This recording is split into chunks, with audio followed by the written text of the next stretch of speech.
உங்களை நேசிக்கிறார். பிரியமானவர்களே, இந்த நாள் ஆண்டவர் நம்மளோடு பேசும்படியாய் வேதத்திலிருந்து சில வசனங்களை கூட வாசித்து ஆண்டவர் நமக்கு கற்றுக் கொடுக்கக்கூடிய காரியத்தை பார்ப்போம். பிரியமானவர்களே, அது ஆதியாகம புஸ்தகம் 23வது அதிகாரம் 17-18 வசனங்கள் இப்படியாக சொல்லுகிறது. இந்த பிரகாரம் மம்ரேக்கு எதிரே மக்பேலவில் உள்ள எப்ரோனுக்குரிய நிலமாகிய அந்த பூமியும் அதிலுள்ள குகையும் நிலத்தின் எல்லையெங்கும் சூழ்ந்திருக்கிற மரங்கள் அடங்கலும் அவனுடைய ஊர் வாசலுக்கு பிரவேசிக்கும் ஏத்தின் புத்திரர் எல்லோரும் அறிய ஆபிரகாமுக்கு சொந்தமாக உறுதி செய்யப்பட்டது. பிரியமானவர்களே, அநேக நேரங்களில் இடங்களை வாங்குகிறோம்.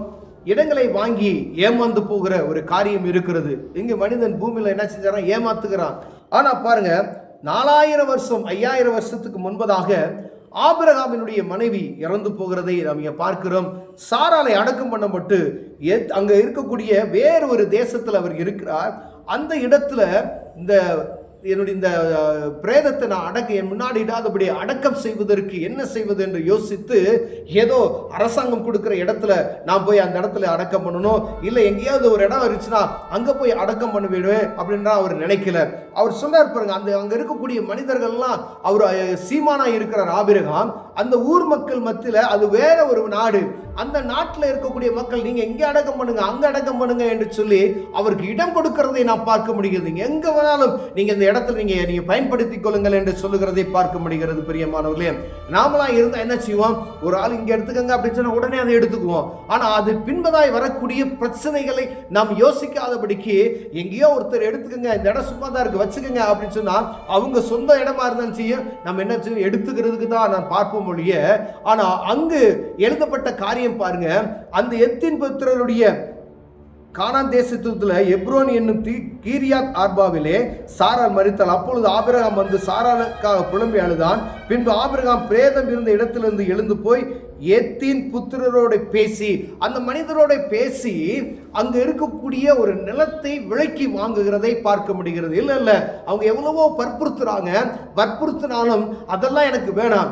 இந்த நாட்கள்ல அந்த நேரத்துல எனக்கு சொந்தமா ஒரு கல்லறை பூமியை வாங்கி நான் அங்கதான் அடக்கம் பண்ணணும் அப்படின்னு சொல்லி அங்கு இத்தனை கிரயம், இத்தனை வெள்ளி அந்த காசை நிறுத்து கொடுத்து அந்த இடத்தை சொந்த கிரயமாக்குகிறார். அங்க இருக்கிற அந்த இடம், அங்க இருக்கிற அடங்கல்கள், அங்க இருக்கக்கூடிய மரங்கள், அதில் இருக்க குகைகள் எல்லாம் அப்பயே எழுதப்படுகிறதை பார்க்கிறோம். 5000 வருஷங்களுக்கு முன்பதாக பத்திரம் போடப்படுகிற ஒரு காரியத்தை வேதத்தில் எழுதப்பட்டு இருக்கிறது.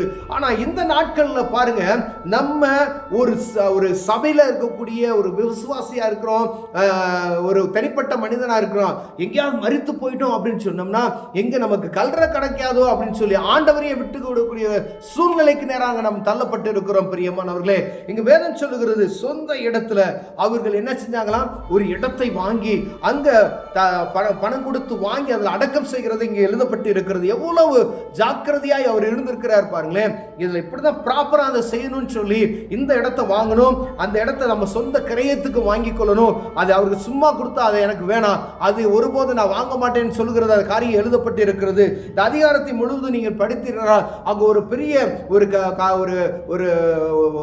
ஒரு பேச்சுவார்த்தை நடக்கிறதை அங்கு நாம் பார்க்க முடிகிறது. பிரியமானவர்களே, கடைசியா அந்த குறிப்பிட்ட இடத்தினுடைய மனிதன் உமக்கு அதுக்கு எனக்கு நமக்கு எவ்வளோ, அது ஒரு குறிப்பிட்ட இவ்வளவுதான் அந்த பணத்துடைய இடத்தினுடைய மதிப்பு எவ்வளவு, நீங்க சும்மா அதை வைத்துக் கொள்ளுங்கள் அப்படின்னு. இல்ல நீ வாயின் வார்த்தையின் பிறகு நீ எவ்வளவு சொன்னியோ அதை எடுத்து கொடுத்து ஊர் மத்தியில பெரியவர்கள் மத்தியில அந்த பணத்தை நிறுத்து கொடுத்து அங்கு பத்திரம் போடப்படுகிற ஒரு காரியத்தை இங்க வேதம் எழுதியிருக்கிறது. பிரியமானவர்களே, நாம் இப்ப இருக்கக்கூடிய காலத்துல ஒரு இடத்தை வாங்குறீங்க, ஒரு வியாபார ஸ்தலத்தை வாங்குறீங்க, ஏதோ ஒரு காரியத்தை செய்கிறீர்களா, எவ்வளவு ஜாக்கிரதைகளோட நாம் காணப்படும்படி அழைக்கப்படுகிறோம் என்று பார்க்கும்படி ஆண்டவர் விரும்புகிறார். ஒரு கல்லறை பூமியை வாங்குவதற்கு ஆபிரகாம் ப்ராப்பராக அதை செய்திருக்கிறார். பிரியமானவர்களே, அநேக நேரங்களில் அவைகளெல்லாம் நம்ம விட்டுறோம். ஆனால் சாதாரணமாக கொண்டு போய் எங்கேயாவது பணத்தை கொடுத்து ஏமாந்து விடுகிறோம். சொந்த ஒரு வீடுக்காண்டு ஒரு இடத்துக்கு பணத்தை வாங்குறோம், வீடு கட்டுவதற்கு ஒரு இடத்தை வாங்குறோம். ஆனால் அது சரியா இருக்கா, அது ப்ராப்பரா இருக்கா, அது ஈஸி போட்டு பார்க்குறாங்களா,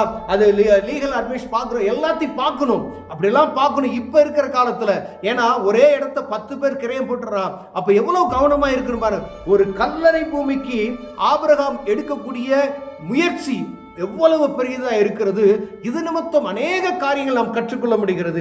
இதில் இருக்கக்கூடிய இடம், மரம், கல், கொகை எல்லாமே அடங்கல் எழுதப்பட்டு அவருக்கு சொந்த கிரயமாய் மாற்றப்படுகிறதை பார்க்க முடியும். அதனால தான் இன்னைக்கு வரைக்கும் அங்க இருக்கக்கூடிய தேசத்துல இது சாரானுடைய கல்லறை, அங்க ஏதாவது ஒரு ஆலயம் இருக்கும். இல்ல அது இன்னைக்கு வரைக்கும் என்ன செய்யறாங்க, அதை ஒரு காட்சி பொருளாய் வைத்து சம்பாதித்து கொண்டு இருக்கிறதை நாம் பார்க்க முடிகிறது. பிரியமாலே 4000 வருஷம் 5000 வருஷம் அப்படி என்று சொல்லப்படுகிறது. ஒவ்வொன்றும் அது விலைமேறப்பெற்ற ஒரு காரியம் போல அந்த இடம் காணப்படுகிறது.